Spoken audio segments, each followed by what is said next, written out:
সালাম আলাইকুম। ডাল রান্না করব। আমি লবণ দিয়ে দিলাম, হলুদ দিয়ে দিলাম, সামান্য পেঁয়াজ কুচি,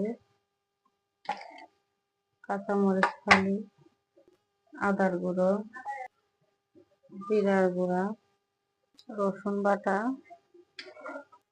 ডাইলে তেল দাগিয়ে দিয়েছি। আর এই পর্যায়ে আমি ধনিয়া পাতা দিয়ে দিব। আর ডাল কিন্তু অল্প করে পাকাইছি, কেননা বেশি পাকালে থাকি যায়, ওটার মধ্যে খাওয়া হয় না। তো লাল মুরগের চামড়া বা রান্না করব, তার সাথে আমি আলুও দিয়ে দিলাম। একসাথে দিয়ে দিব আমি পেঁয়াজ কুচি,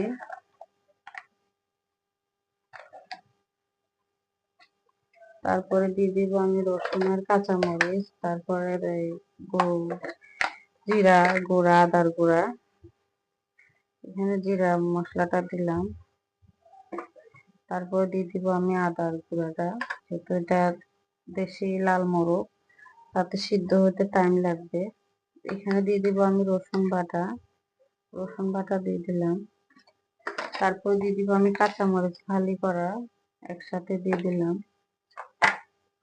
কাঁচা তেল কিছুটা দিব, আর এটাতে তেমন একটা তেল লাগবে না, যেহেতু লাল মুরগার চামড়া, তেল অনেকটা উঠবে। হলুদ মরিচ দিয়ে দিলাম হলুদ।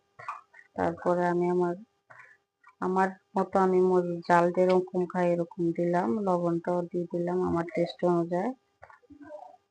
আবার ভালো করে মেখে আমি এটা বসাই দিব।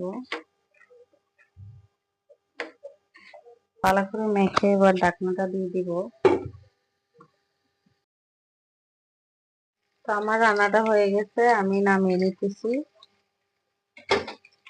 কেমন হয়েছে অবশ্যই জানাবেন। যেহেতু টমেটো দিয়ে ফেলাইছি, আর আমার আলু আর মুরগির চামড়া গুলো সিদ্ধ হয়ে গেছে, এরপর আমি নামিয়ে নিব।